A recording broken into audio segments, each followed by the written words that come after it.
When the Manchester Mill launched in 2020, it operated on a simple theory that local audiences would pay for news as long as it was original and differentiated. It quickly proved that model out and was able to hire its first full-time employee within a matter of months.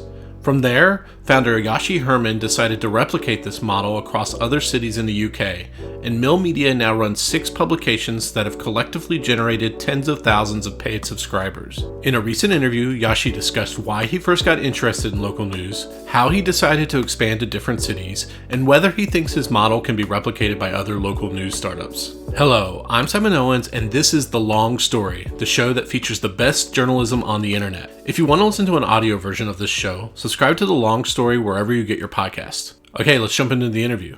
Hey Joshi, thanks for joining us. Yeah, thanks for having me on. So we're here to talk about this amazing local news media company that you run. Before we start talking about that, I just want to, you're obviously in the UK, and I just want to get a sense of like what the local news ecosystem is there. Like obviously over here in the US, there's lots of talk about local news crisis and the prevalence of news deserts as kind of like legacy newspapers are shrinking and closing down. What is the situation like in the UK when it comes to local news? I think it's similar to the US in the terms of a big drop-off in quality, in terms of there being a lot of concern about local kind of democracy reporting not happening the way it was before. You have a similar scenario when you look at the major local/regional newsrooms. They are much smaller than they were before. So you've got a lot of newspapers that used to have 100 journalists and now have 25 journalists or 30 journalists or whatever. So those similarities are there. The difference is that US regional journalism used to be stronger than the UK. Because we're a smaller country, we never had the same level of strength in our second, third, fourth, fifth, 10th biggest cities compared to the big metro areas outside of, across the US, you used to have newspapers that had foreign correspondents in every European capital or whatever. I'm slightly exaggerating, but the scale of the regional press in Philly, in Cleveland, in Houston was stronger than the regional press in Manchester, Liverpool, Glasgow, etc. And therefore, we're not falling from the same incredible height that US regional news has been falling from. Do you have areas in the UK that once had a newspaper that don't have any local news coverage at all, or is it just a matter of most of the newspapers have just gotten smaller? Most of the newspapers have gotten smaller. You also have areas which have what I would call a ghost newspaper, which is a newspaper that is still operating, but it doesn't have any original journalism in it. Or if it does, it has 1 or 2 pages of original journalism and the rest is aggregated from other regions or from other parts of that media company. That is more common than not having a newspaper at all. The thing that I really noticed when I started this company is that in the large cities in the UK, the local newspapers still exist, but they are a very pale shadow of what they used to be. And so you get newspapers that used to have dozens more journalists. Now they have fewer, and those journalists are tied to their desks quite a lot. And those journalists are being asked to produce a very large number of stories, and that volume is coming at the cost of quality. So that's kind of how I see things at the moment. Yeah, in the U.S. we have what some people call zombie papers, where there is a print newspaper. Like in a lot of localities, we have these things called legal notices where they're required by law to advertise in the local newspaper, and that's a lucrative advertising mechanism. So a lot of these newspaper chains are keeping newspapers alive even though they don't have it. They're technically not creating any original journalism or something. They're just doing it for those legal notices. Yeah, so we have a bit of the same thing in the UK. And I think that for local readers, they have noticed the difference. They've noticed the decline. But what I've realised is a lot of people didn't realise why the decline had taken place. The kind of economic factors that have led to this kind of collapse in the business model of local news. And so I found when I started this company, one of the most powerful things I could do is I could explain to people why it is that the local news now feels so much lower quality, so much more rushed, so much sort of less considered than it did 20 years ago. Once people understand those processes, they are pretty willing to support sort of new alternatives. So prior to launching Mill Media, which we'll talk about in a second, what was your, like, I know you have a background in media and journalism. Did you have any background in local journalism? Not really. I mean, I worked for a city newspaper, the London Evening Standard, when I was a young journalist. And I'd worked for national newspapers, in a freelance capacity. I'd worked for a media startup called Tab Media, but I didn't have any explicit local journalism experience. And also, when I started the company, I wanted to create a form of local journalism that didn't feel like conventional local journalism for a whole variety of reasons that we could probably talk about. So you launched Manchester Mill, I think in 2020 during the pandemic. What were you doing in the lead up to that? So in the lead up to that, I was hoping to write a book, but the book required me being in Poland and Czech Republic and Germany, etc. And then the pandemic meant that kind of research in libraries, etc., wasn't going to happen. So the whole idea of me writing like a family history book about my family's history in the Holocaust was suddenly off the table, and I needed to do something different. So I flew back from the Czech Republic, where I was trying to learn Czech at the time, and decided to do something in the UK that would be a challenge. And so you launched the Manchester Mill on Substack, right? I guess, like, what was the chicken or the egg? Did you learn about Substack and think this could be something that I could run a publication on, or what was it? What was kind of the lead up to, like, the actual launch of it? Well, I think I'd been aware of Substack for about a year before that, and the big insight about Substack that I felt was, if I'm willing to pay $5 a month for like someone to only send me 2 articles a week, and I'm also paying $5 a month for the New York Times, which sends me like 120 articles a day, then that's a very dramatic shift in the value proposition. And as you know, because you've run a successful Substack yourself, the value in that kind of publishing comes from being heavily differentiated.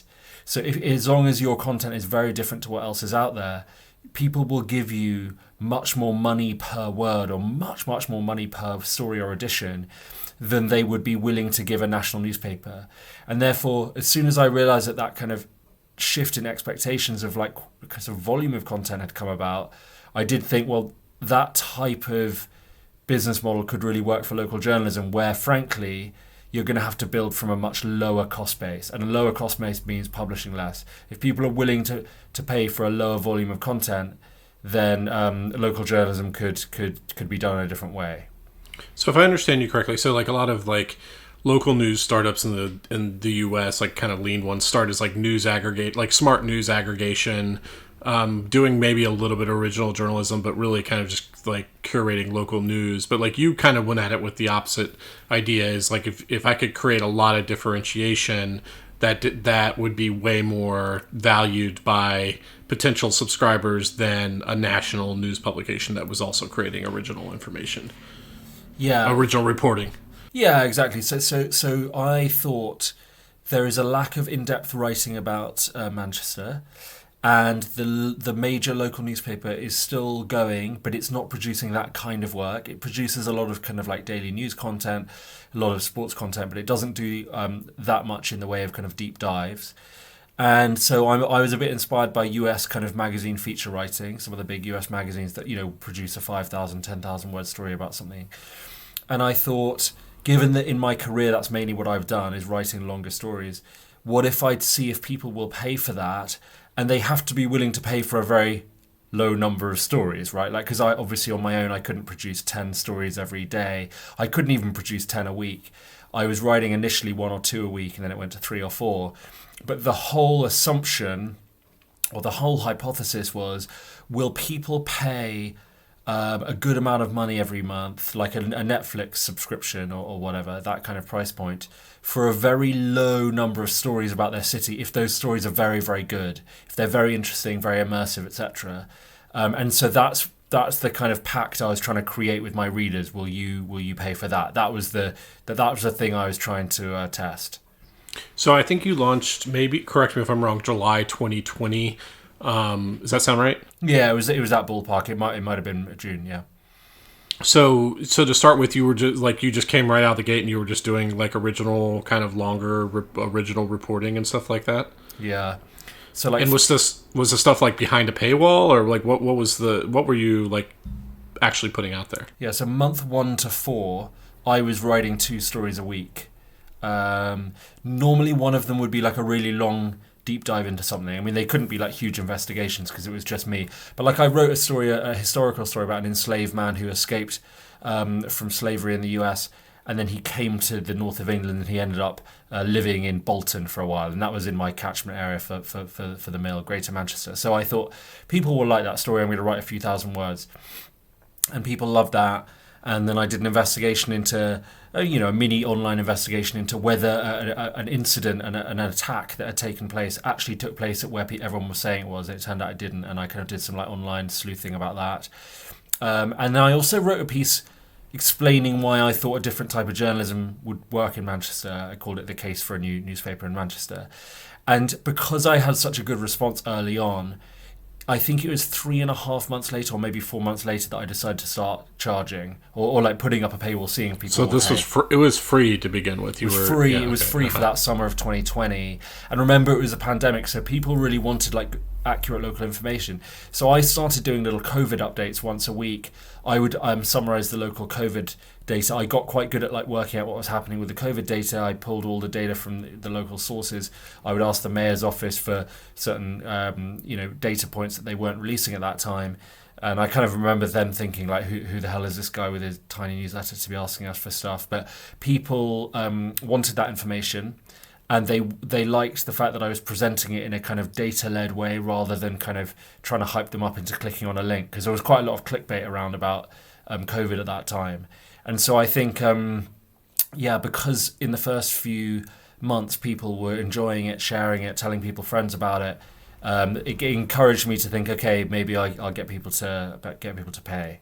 And so you launched a paywall. What was everything behind a paywall at that point, or what was the mix then? I think it was half, or it actually might have been 2/3 free, 1/3 paid. I think I was doing 3 a week after the paywall, after going paid, and I think it was 1 paid post a week and 2 free ones, and then eventually I got to my schedule, which I do now, which is like 50-50, 2 paid and 2 free.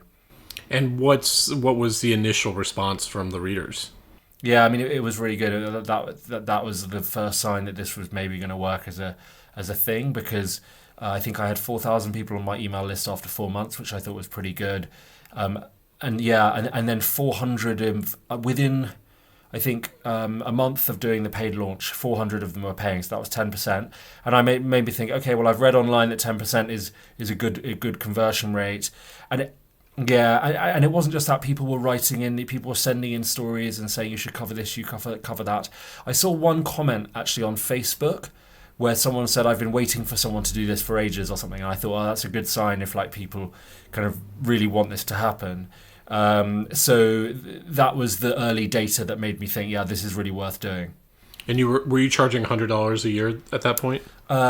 Just trying to think in UK pounds. It was £70 a year. So I'm guessing at the time that would have been about $85 or something. Yeah, maybe $90. So it wasn't like enough to like pay a full salary, but you were making pretty decent money within a month. I mean, more than most new creative Substackers make within the first month of launching paid, for sure. Eventually, I think Substack did an experiment where they gave a bunch of grants. I don't know if grant is the right word, but a bunch of money to a bunch of local news Substackers for to fund them for a year. I think you were one of the recipients, correct? Yeah, that's right.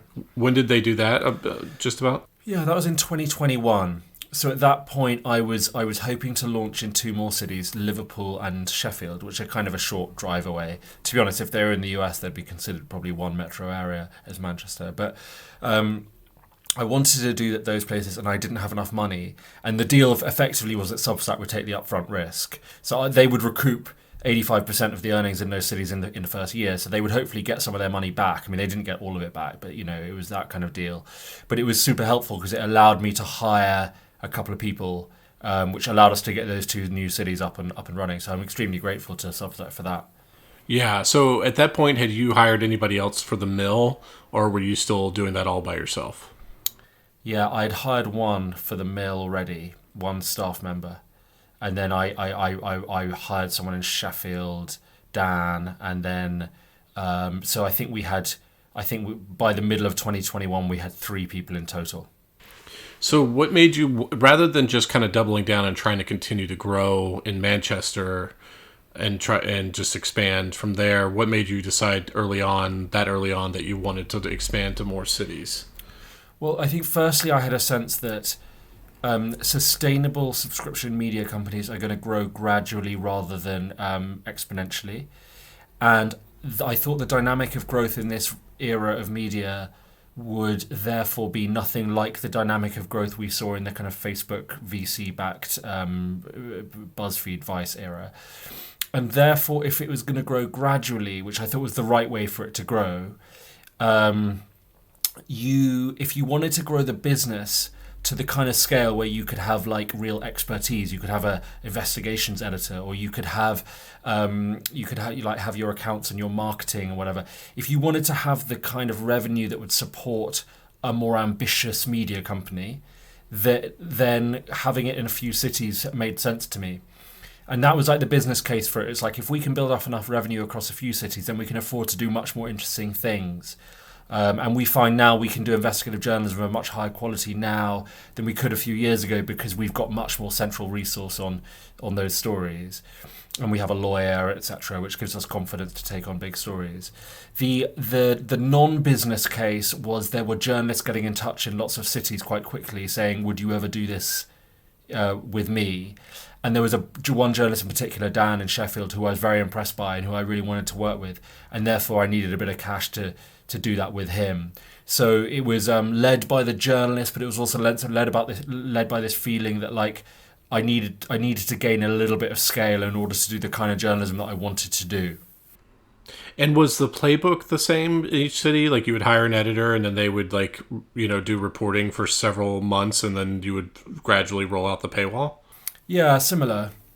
But we worked together a lot. So it wasn't like the people in the new city would just like do their own thing. Like the company's always been very much about like collaborating, but because remember our biggest selling point is quality. Like we have to write stuff that you could not get from your local newspaper. You couldn't get it on Reddit. You couldn't get it on a local blog.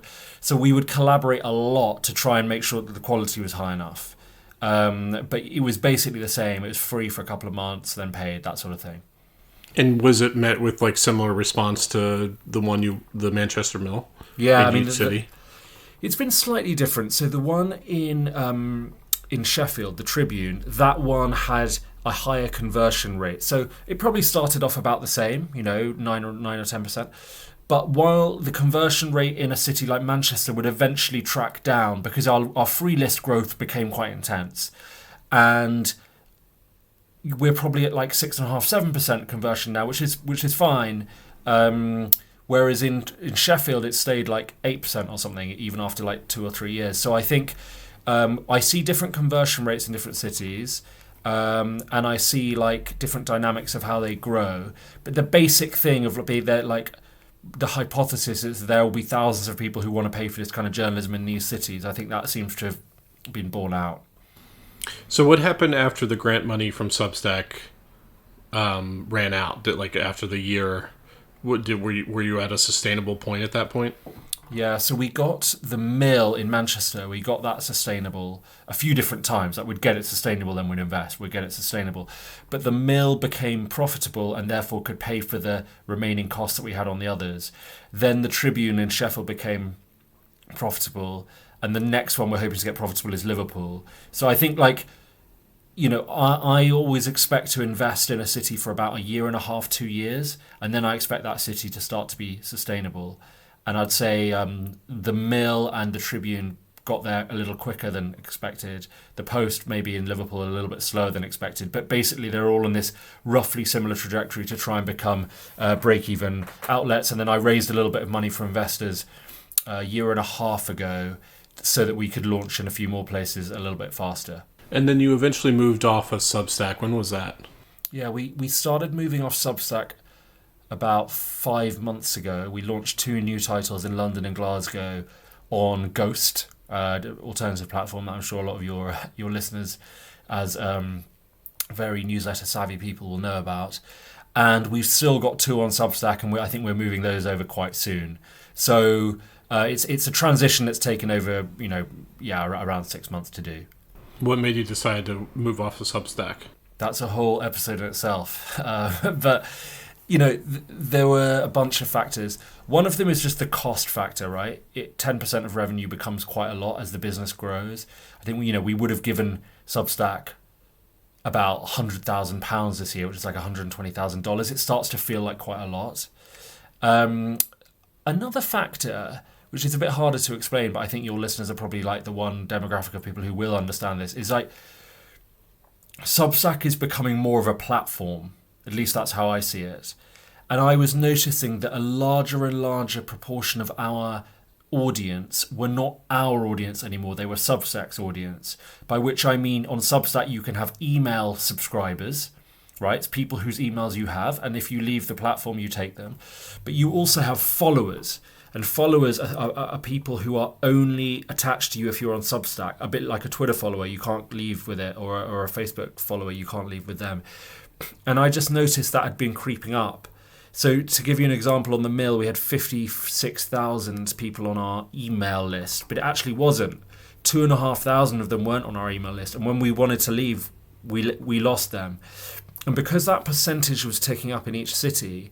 What do you mean they weren't on your email list? They were followers and not email subscribers? They were followers. So okay. they had subscribed via the Substack app, and they would get our alerts on the app, but they wouldn't get our emails. And so... what I felt was that our... wait, sorry. They had given you their email address, but they had opted to receive the new issues in... So, like, there are followers where you don't get their email address, but then there are people who give you their email address, but they click the option that they just want to read it within the Substack app with notifications. So was it the latter or the former? Just to clarify. I'm actually a little bit unclear. I'm fairly sure it was the latter. I'm fairly sure it was people who we never had their emails, but rather than people, because I think even if you turn off the email delivery, the publisher still has the emails and can leave with them.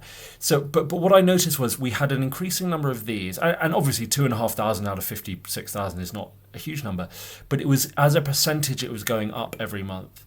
And that makes total sense for Substack. If I was them, I would also want to be a platform. But what it meant was that I felt we were having a less and less direct relationship with our readers. And as an independent media company where all of the value is in your relationship with your readers, I felt like if it went on for another 6 months, a year, or whatever, we would be ceding the relationship to a platform, which ultimately could become more algorithmic, or certainly would have a lot of power because you can't take those people with you. So I ultimately felt Substack's been amazing for us so far. Really appreciate the team there. Really like them. And I'm really glad that we were on Substack for 4 years. But that long term, for like an independent media business like ours, it made more sense for us to start building our own independent stack. So, do your publications have accounts on like traditional social media sites like Facebook and Twitter and all that kind of stuff? Yeah, we do. So I don't want to make this a debate about Substack, and I'm almost wary to do this. But like, why is it okay to have an account on Facebook that doesn't allow you to have a direct relationship with your audience, but the moment that a social platform is layered onto an email platform, then it's not okay? Like, why does it matter if Substack allows you to have followers when you obviously see the value of having followers on Facebook or Twitter or LinkedIn or Blue Sky or something like that? Why is it all of a sudden bad when that is layered on top of a email platform that still allows you to, like, collect email addresses? Because like the way that I've like kind of framed this is like Substack, like you think of like the purchase funnel, and obviously the paid subscriber is the bottom of the funnel. Mm-hmm. The email subscriber is slightly higher up. The follower is just a layer above that. And so you're getting followers, and you're getting kind of the centralized impact, the centralized power of a social network that is then helping you move those followers down the funnel and turn into email subscribers. And I don't understand the logic of why it's okay to have an account on Twitter or LinkedIn or Facebook, but the very second that you add the ability to also sign up for a newsletter, then all of a sudden those benefits no longer apply. So I think the reason the logic is, and I'm not saying it's like bad, it's just like whether it's suitable for you as a business. The logic is that your primary reader relationship is for an email newsletter is where you drop into people's inbox. And therefore, if an increasing number of people are signing up to follow you, but you are not getting their email, then that is really weakening your primary relationship. When I think of Instagram followers or Facebook followers, I never expect them to be our primary relationship. I expect that to be a top of funnel secondary relationship. But I want to make sure that people who decide to get our emails or people who decide to get our newsletters, we are communing with them directly. And I think what you'll find on platforms where like Substack or other places, it will get harder for you to drive people from the follower bit of the funnel to the paid bit of the funnel, because that won't be necessarily in the interest of Substack for you to then get their emails, right? And I'm not saying Substack acting nefariously here. Like, I really like Substack. I recommend people join it all the time. But if you're an independent publisher who wants to have people's emails so you can go back and forth with them, I don't think it's a good thing for an increasing proportion of your people to be people who are followers rather than email subscribers. So I'll push back one more time and then we'll move on. So the only way that Substack makes money right now if they become a paid subscriber to a newsletter. And the only way someone becomes a paid subscriber is if they give you their email address. So Substack has every incentive to drive signups to the newsletter. If all of a sudden tomorrow they launch an advertising product where they get just as much benefit from just having people locked into their ecosystem, then yes. But right now they have all their incentives are aligned with getting people from that top of the funnel to the bottom of the funnel, because it's not until you collect an email address that they can even make money. Do you think in future, when people are paying you via Substack for a subscription, that you will definitely have their email and you'll have a direct relationship? Yeah, as of right now, yeah. Sure. There's no, they haven't indicated otherwise. Obviously, I can always change my priors based on if they change the dynamic. But as of right now, like, Substack doesn't make money unless I have this person's email address. So therefore, Substack is incentivized to drive people down the funnel. But anyway, that's my last pushback on that. But you moved to Ghost for all of these. And you said you've launched more. So how many different publications do you run now? We've got 6 now. And what's kind of like the starter kit of a city for you? Like, 6 a.m. City usually hires 2 editors per city. What's kind of your starter kit for launching in a new city? Yeah, it's kind of evolved really, because we used to start on such a budget. We'd have one reporter in a city and then a bunch of freelance on top of that. And now it's we've got a little bit more money. So when we launched The Londoner, our London publication, we launched with 3 writers, and then one of them's now becoming an editor. So we've got a little bit more cash now, and we can do things a little bit more properly. In Manchester now, we have 3 reporters and 1 editor, and then freelance on top of that. So it's evolved. Obviously, in an ideal world, we'd have more, right? Like, you'd love to have more. But I've always really believed in like keeping the costs low and staying disciplined and trying to bring in like a number of people where you can really train them to do what you want to do. Because our journalism is like different to maybe other newsletters it's quite a distinctive form of like in-depth writing, and it's difficult to train a lot of people how to do that in quick succession. So yeah, a starter pack would be a team of, let's say, 3. Sometimes it's 2. Building up relationships with freelance contributors who we can pay for individual stories, and creating a brand, and then making the case for why this publication is worth supporting. Mm-hmm. And do you do any kind of like curation now, or is it 100%? You don't ship a piece of content unless it's like 100% original, or have you created like a daily newsletter that kind of rounds up news in the area, or like what's kind of like your content cadence? Yeah, we've always had a bit of aggregation, because I always think like part of our value is that people trust us. If we've got a really high degree of trust, then we want to be the people who recommend the best stuff from other places too. So even from the beginning, even when I was competing with the Manchester Evening News in Manchester, I would recommend Manchester Evening News Stories every time I sent an edition. So I traditionally would send like a piece of journalism, maybe 2,000 or 3,000 words long, and then I would recommend like 3 or 4 stories before that people should go and read, or things that people would listen to, or stuff on YouTube that people would like about the local area. So we've always aggregated a bit. I think that gives people a sort of a little sense that like you don't need to go shopping everywhere else because the Mill has recommended the most interesting local stuff. We've always had a Monday edition that was mainly aggregational, and then the other 3 editions were like mainly like, you know, a longer form story with some aggregation at the top. So I'm not like pious at all about everything having to be original. Ultimately, what we're trying to do is serve the reader. And the readers find it really difficult to find good content now because the online websites are so horrible to use. I don't know if you've ever been on a UK newspaper website, but like they're very, very like bad user experience. So we try and recommend things that people will like. Our cadence has always roughly been the same. You send out a Monday briefing on Monday, which is more aggregating and recommending, and then you send out further editions on a Wednesday, Thursday, Saturday that are more our in-depth work. And that's kind of been our cadence for quite a while now. Do you do any kind of like crowdsourcing or anything? Like at some of the smartest places in the US, they're like, there's like this blog in DC called Prince of Petworth that's just incredible. It, like, he's really primed his audience of like anytime he sees anybody spots like a restaurant opening or hears gunshots or something, like they're immediately emailing him or tagging him on social media. Have you tried to create any kind of like crowdsourcing mechanisms or anything like that with your publications? That's really cool, actually. I like the sound of that. Yeah, we do a lot of crowdsourcing.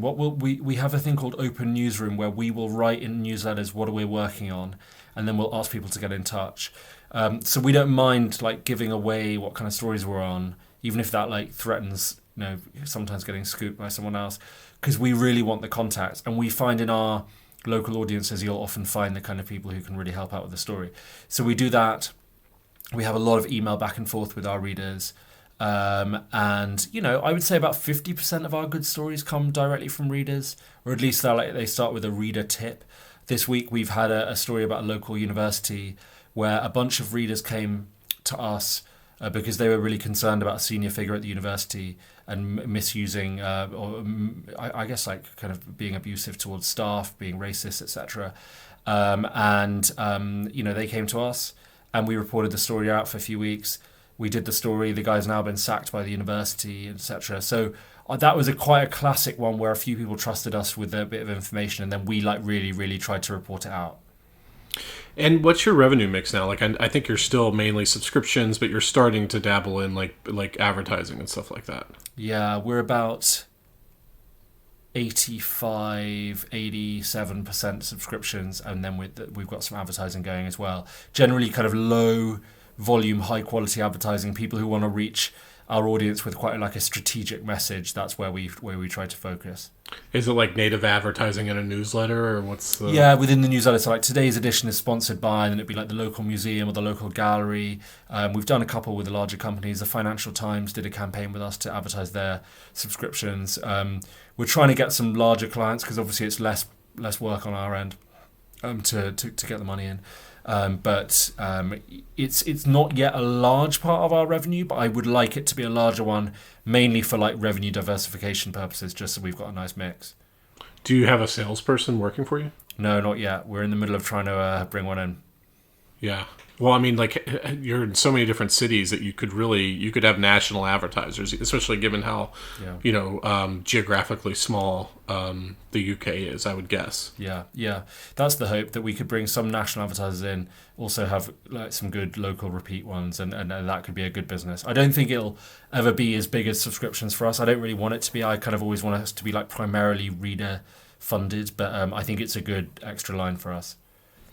And do you create any like non-written content, like podcasts, videos, stuff like that? Yeah, we do a weekly podcast on the Mill called the Manchester Weekly from the Mill, where we talk about stories, and that's kind of like trying to give our readers behind the scenes on the stories, rather than like it's not like original reporting on the podcast, but it's kind of like, here's how we got to this story, here's how we broke it, here's how the lawyers helped us to get it out there, etc. And what do you see is the value that drives? You know, not huge at the moment. I think it's like something we want to get better at. I suppose we've always been very focused on text and on email newsletters. And I think there's a lot of value in focus. I think a lot of media companies have struggled in the past 10 years because they've been pulled in 20 different directions by different platforms and different formats. But I'd like to do more with audio. I think there's a real power in being able to listen. I'd like all our stories to be able to be stories that you could listen to with like being read out by the journalist. I think it would open up our potential market to lots of people who frankly just don't really like reading that much. They like they might like the content, but they don't really like reading. So in future, I'd like us to have a lot more sophistication on audio. Right now, we don't really have it. Is it just an audio only podcast, or is there a video component as well? Yeah, just audio. Yeah. Yeah. What about events? Yeah. We do some events, but we don't yet do events in a kind of like revenue generating way. I mean, like we make a tiny bit of money from them. I mainly see events as the real bottom of the funnel, like engaging your super users. I kind of think there's like, when someone joins your free email list, that's stage one. And stage two is when they become a paying subscriber. And then I think there's a whole thing below that, which is like, you want some of your paying subscribers to become such big fans of your publication that they're telling 20 friends every month about you, that they are distributing your print edition that you did as a one-off, that they are kind of encouraging people they know to give their stories to you, etc. Those kind of people, I think, are the kind of people who come along to your events. And I think, therefore, events are a great way to engage people who are going to be like your real super fans. Like a lot of our opportunities have come about because our real super fans have like open doors for us. And so I see events as a way to generate that kind of thing. I mean, and they're good events. Like I interviewed the editor of the Guardian recently, Kath Viner. She doesn't give a lot of interviews, and she like runs the Guardian globally. So like we could have a very interesting conversation about media, about Manchester, because that's where the Guardian started originally historically. And we had like 100-ish people there, 120 maybe, in a beautiful old library in Manchester. So that was a cool event. It was a good value for our audience. It helped us to engage with the people who like us most. Maybe in future we'll be better at making a lot of money from those things. But for now, I see it as a way of us getting to know the people who read us. And how much are you encouraging kind of like boots on the ground type journalism, like going to people's houses or places of business and stuff like that versus phone calls and stuff like that? Yeah, that's a good question. I mean, my whole vision is that you do a lot of boots on the ground. And some of our best stories have been based on going to a neighborhood and speaking to a bunch of people and finding out what is going on. And in the early days, before we even had an office, like a lot of the journalism was that. And I have found since we got an office, we have a co-work in some cities and an office in others, I do find you have to work a bit harder to get people to go and do that, because obviously like you're in the comfort of the office and suddenly you're calling people up all the time. And there are some stories where it is about looking through people's financial accounts and having phone calls. But a lot of the journalism that people most love, that readers most love, is when they feel like they are meeting people. Like you are giving people an opportunity to meet people via your journalism. So it's a big part of what we do. Mm-hmm. So like how much do you, and this is something I ask just about every local news entrepreneur that I have on the podcast, is like, how much do you think that the model that you've created can be replicated in other cities, towns, localities, and stuff like that by like other local news entrepreneurs? Yeah, I think it definitely can. I mean, we've seen, haven't we, in the US, that like a different type of model, which is like a kind of more of an aggregation model, but with a bit of original thrown in, that can be like very much scaled to lots of different cities. There are different companies doing that. And Axios being the most famous, but I know you've interviewed others. I think that the model we're doing is clearly like harder to spin up because it's a particular type of journalism that is quite in depth and it's quite hard to write and quite hard to edit and stuff. I don't think it's like if you said to me, okay, you've got £10 million, can you spread this to 25 places in a year? Like I would really struggle to do that, because finding the kind of people who can do this kind of reporting, edit this kind of reporting, I think that's tricky. But I know that when you go to different cities, it does work. Like I've seen that. I guess I can ultimately only say it's a huge success when we've got like 10,000 people in every city paying, not like 2 or 3,000 people paying. But I can see the trajectory is that we're going to have a lot of people paying in all these cities. And I think that, the constraint is, can you find the right type of people to do it? So I think some of these other models that you've interviewed probably are more like blitz scalable, but I think ours is one that in the long term will have a ton of value, because I think the relationship people have with our brands is quite deep and quite trusting, and I think that building long-term value is something that media brands should think a lot about, I think, because we've just come out of an era, the 2016, 2017 Facebook era, where a lot of people built traffic, but they didn't actually build long-term value. And I think I'm quite focused on that kind of long-term play. So, looking ahead to like 3 to 4 years from now, what would you like to be doing that you're not doing now? Would you rather be in more cities, or would you rather be expanding in the cities that you already are? I think actually I've kind of reached the point where I'm becoming more interested in building deeper roots in the places we are than going to another 10 places. I'm sure we will go to other cities because we still get these messages from journalists, and it's still like, if you get a great journalist getting in touch from Leeds, for example, that's very similar to Manchester. And so I think, like, when the FT wrote about us about a year ago, there was a guy in the comments being like, I like this company, but I don't get why they haven't gone to Leeds, whatever. And it's true, it does make sense to go to Leeds. So if the right person comes along in Leeds, we will do that. But I'm actually becoming more interested in, it's like, okay, we've got a lot of the great cities in the UK. What can we now do to like deepen what we're doing? I'd rather have like a really great audio component to what we do, so that we can access a whole bunch of people in Manchester, Liverpool, London, etc., who currently wouldn't pay. I'd probably rather have that than have like another 6 cities. I think that would be more interesting as a business. Okay, Yoshi, those are all the questions I have for you. Where can people find you online? They can find me at Joshi on Twitter, or on X, Joshi, and they can hit up millmedia.co.uk to find out about the company. Awesome. Well, this is a lot of fun. Thanks for joining me. Cool. Thank you, man.